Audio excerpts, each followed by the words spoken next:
सबसे पहले आप पत्रकार बंधुओं को गणतंत्र दिवस की बधाई। और इस गणतंत्र, इस राष्ट्र की सेवा में, संविधान की रक्षा में आप सबका जो योगदान है उसके लिए भी मिलकर आप सबको बधाई और शुभकामना देना। और इसका उद्देश्य है कि जो संविधान की किताब है और जो प्रतिवर्ष शपथ ली जाती है, और ऐसा नहीं है कि इस बार गणतंत्र दिवस मनाया गया और उत्सव हुआ, तिरंगा झंडा फहराया गया और शपथ ली गई, प्रतिवर्ष होता है। उसके बावजूद जो संवैधानिक मूल्य हैं भारत के नागरिक होने के नाते, वो लोगों को आज तक क्यों नहीं मिल रहे हैं। इस सब विषय पर आप सब के माध्यम से आज जो हम लोगों ने शपथ ली और बाकी जो भी हर वर्ष लेते हैं वो कितना आचरण करते हैं, ये बात जनता तक भी जानी चाहिए। और पूर्व में कितनी घटनाएं हुई, किनको क्या न्याय मिलना चाहिए, उस संबंध में आप सबके माध्यम से अपनी बात जनता तक ले जाने के लिए इस पत्रकार वार्ता के माध्यम से आप सबसे मिलना भी और अपनी बात पहुंचाना भी। और संविधान में क्या अधिकार मिले थे गरीब को, मजदूर को, बेरोजगार को, पीड़ित को, और किस तरह से अत्याचार, भ्रष्टाचार, अराजकता पे रोक लगाने के नियम हमारे संविधान में है, उस संबंध में भी आप सबसे चर्चा करने के लिए आज की ये पत्रकार वार्ता हमने रखी है। आप सबने देखा है कि एक आदिवासी, बड़े बड़े भाषणों में आप देखते होंगे कि भारत के मूल निवासी जनजातियों के लिए कितनी योजनाएं, और जब उसी व्यक्ति पे अपराध होता है, हत्या होती है, तो फिर 715 दिन क्यों लगे। मुद्रिका कोल को न्याय दिलाने के लिए आप पत्रकार बंधुओं ने जिस तरह से अगस्त क्रांति मंच के साथ और पीड़ित के साथ अपना फर्ज निभाया, उसके लिए धन्यवाद के पात्र हैं आप। लेकिन जो इसी की नौकरी किए हुए हैं, जिसी के नाम पे वोट लेते हैं और जो तनख्वाह लेते हैं, उनसे आज सवाल करना था कि क्यों पिछले वर्ष के गणतंत्र दिवस पे जो आपने शपथ ली थी उसको तो पूरा नहीं किया। आज जो शपथ लिए हैं क्या आगे पूरा करेंगे? जो मौलिक अधिकार मिले थे, और कानून में नियम है कि जो पीड़ित है उसकी रक्षा कानून के दायरे में की जाएगी, अराजकता की रोक के लिए। दूसरा, आप सब मीडिया के साथी जानते हैं और आपके माध्यम से हमें भी जानकारी मिलती है तो सीखता हूं कि किसी नाबालिग का नाम उजागर करना अपराध है पास्को में। तो अगर कोई नाबालिग है और उससे संबंधित कोई अपराध है तो कोई पुलिस का अधिकारी उस पर एफआईआर अगर नहीं करता तो उस पर एफआईआर होनी चाहिए। तो जो सीतापुर की घटना थी नाबालिग की, उसमें जो संबंधित अधिकारी है उसको उस पर एफआईआर होनी चाहिए जहां निलंबन है, उसको क्यों कोई नहीं बोलता।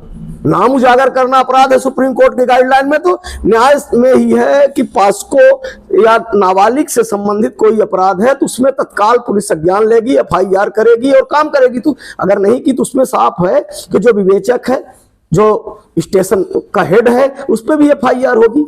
दूसरा, प्रधानमंत्री आवास है। प्रधानमंत्री आवासों की प्रक्रिया एकदम पारदर्शी है, निष्पक्ष है।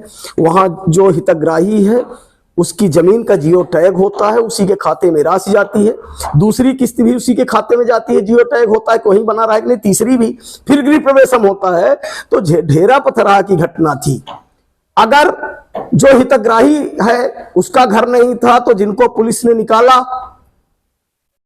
और यहाँ के एसडीएम, कलेक्टर सब निकाले, तो फिर उनको बर्खास्त किया जाए। और अगर उसका था तो फिर उस पर जाति और वर्ग कहाँ आ जाता है। न्याय और संविधान में भारत का जो संविधान है वो केवल इसीलिए बना था कि जब देश आजाद होगा, यहाँ के रहने वाले जो लोग हैं उनको कुछ अधिकार मिलेंगे और उनके अधिकारों पे जब कोई अतिक्रमण करेगा, नहीं तो अंग्रेजों के समय जो स्थिति थी, मुगलों के समय स्थिति थी, वही रहती।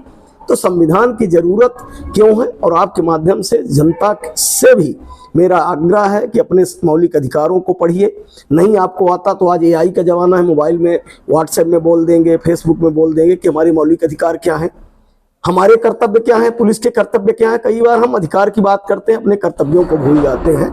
तो हमको अपने कर्तव्य, अधिकार तो जानना है, लेकिन हमारे कर्तव्य क्या है। अगर मुद्रिका जैसी कोई घटना होती है तो हमको उसके साथ खड़ा होना है। कोई जाति वर्ग का हो, किसी धर्म का हो, अगर उसके साथ अत्याचार अन्याय हो रहा है तो हमको पीड़ित के साथ खड़ा होना है, ना कि अत्याचारी। कोई भी हो, अंग्रेज अत्याचारी के साथ जो खड़ा है अंग्रेज है, अन्याय के साथ जो खड़ा है वो मुगल है। अन्याय के साथ जो खड़ा है औरंगजेब है। तो ये तय करने लोग कि किसके साथ खड़े हैं, न्याय के साथ कि अन्याय के साथ। यही आज का हमारा उद्देश्य था। ना दिया था, कई मांगे थी, कई मांगे पूर्ण हुई, कई मांगे अभी अधूरी है, अब आगे क्या करेंगे आप? अब कल जैसे कि कुछ लोग खनक पे घुंघरू की तरह नाचते हैं, तो उनको पता होना चाहिए कि न्याय जिस तरह से संविधान में है, आज इस ये महत्वपूर्ण सवाल आपने किया है कि न्याय आसानी से मिलना चाहिए, लेकिन न्याय बहुत कठिन हो गया है। अब नरेंद्र तिवारी की तरफ से न्यायालय में एक प्रक्रिया है, हमने पुलिस में एसपी जो यहाँ की हैं उन्होंने लिख के दिया, टाइम लिमिट है, टाइम लिमिट बना है और नियम कहता है कि वरिष्ठ अधिकारी के आदेश की अवहेलना करना अपराध है। अगर एक सिपाही होता तो उस पर कार्रवाई होती, लेकिन एडिशनल एसपी विवेक लाल जी है, 3 दिन में जांच पूरी करनी थी, आज तक उन्होंने जांच रिपोर्ट पूरी नहीं की। और कुछ उनके या कहे बिकाऊ जो है वही उसको कभी बताएंगे कि नरेंद्र तिवारी हमारा रिश्तेदार था। हमारा हर वो व्यक्ति रिश्तेदार है जिसके साथ अत्याचार अन्याय हो रहा है।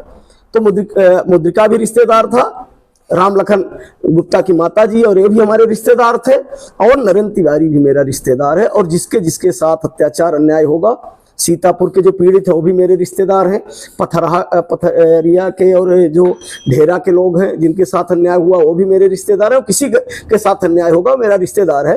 तो नरेंद्र तिवारी के प्रकरण में अब हम लोग माननीय न्यायालय की शरण में जा रहे हैं, क्योंकि सारे तथ्य हैं, सारे सबूत हैं, और अभी भी उनको धमकियां मिल रही है, तो हम न्यायालय में जा रहे हैं।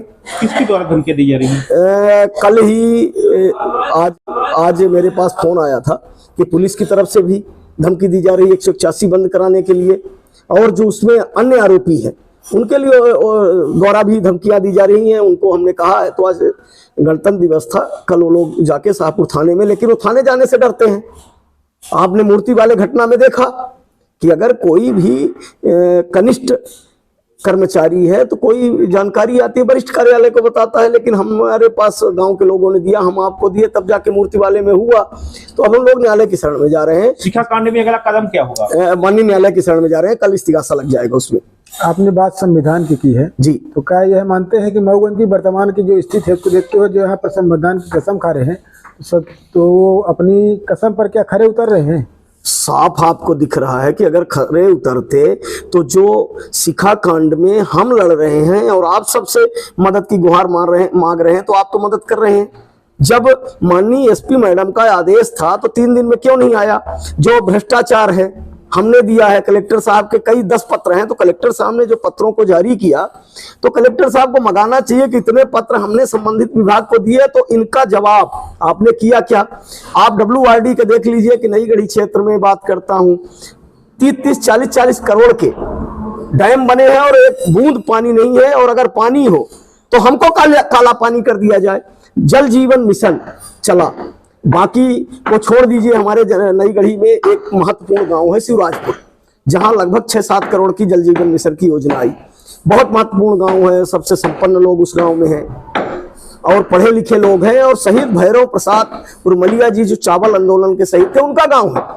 तो जब उस गांव में काम नहीं हुआ, और कुछ ऐसे कारण हैं जिनके कारण वो गांव शिवराजपुर बहुत महत्वपूर्ण है, उसमें मैं नहीं जाना चाहता। मिला के जिले के जो जिम्मेदार हो झूठी कस्में और संविधान की खा रहे हैं, ये माना जाए। ये इसीलिए तो मैं आपके माध्यम से कहना चाहता हूं कि सदा न रहा है, सदा न रहेगा जवाना किसी का। ये किराए का घर है। आप और कहीं पूरी बात नहीं बोल रहे हैं जी, क्यों नहीं मानते कि आप इसके लिए कहीं न कहीं यहाँ के चुने यहाँ आपने आप एक अधिकारी या एक किसी जिले के अधिकारी इस पर कहें जिम्मेदार है? हम तो नहीं समझते कि इतने बड़े मामलों में, इस तरह के भ्रष्टाचार के मामले में एक अधिकारी ये सब खेल रहे हैं। आपने एकदम सही कहा है। 1-2 पार्ट बने हुए हैं, एक तरफ जनता है, एक तरफ कर्मचारी है, और दोनों के बीच की सेतु का काम कौन करता है? जनप्रतिनिधि। और कर्मचारी काम कई जगह हमने देखा है कि करना चाहते हैं, राजनैतिक जो दखलंदाजी है। और मैंने आपके माध्यम से कई बार कहा है कि इन जनप्रतिनिधियों का फोन अगर सार्वजनिक हो जाए कि ये किस किस मामले में पुलिस पे हो, SDM पे हो, तहसीलदार कलेक्टर पे दबाव बनाते हैं, तो इनका चेहरा बेनकाब हो जाएगा। तस्करी जिले में जिस तस्करी चल रही है उसमें भी कई मामले इस तरह से आए, कहीं न कहीं पुलिस के साथ। अभी आपने एक हमारे नई गढ़ी जनपद क्षेत्र के गढ़वा की घटना देखी थी, जिसमें एक पुलिस के सहायक उप निरीक्षक निलंबित हुए या लाइन हाजिर हुए, लेकिन वो पुलिस के जो कर्मचारी थे उनको अपना जो विल पावर है उसको दिखाना चाहिए, और आप जैसे मैं मीडिया के सामने आके बोल रहा हूं उनको आके बोलना चाहिए कि इनका फोन आया था, इनके दबाव में हमने वो शराब, जो कई लाखों की शराब वहां डंप पड़ी थी, इनके दबाव में हम वहां से छोड़ के चले आए थे। तो पर कर्मचारियों को आगे आना चाहिए। आपने एक शपथ संविधान की खाई है, आपकी काबिलियत, आपके माता पिता का जो तप था, तपस्या पूर्ण थी, उससे आपको नौकरी मिली है, कृपा से नहीं मिली है। इतना ही होगा कि आप नई गढ़ी में नहीं रहेंगे, मऊगंज में नहीं रहेंगे, कहीं रहेंगे, लेकिन आपके ऊपर जो अनैतिक दबाव बनाया गया और उस अनैतिक दबाव में आप वहां छोड़ के चले आए और आप सजा भुगत रहे हैं। आप सही बोल नहीं रहे हैं। अगर वो सही बोल दें तो जो दबाव बनाते हैं दोबारा उनकी हिम्मत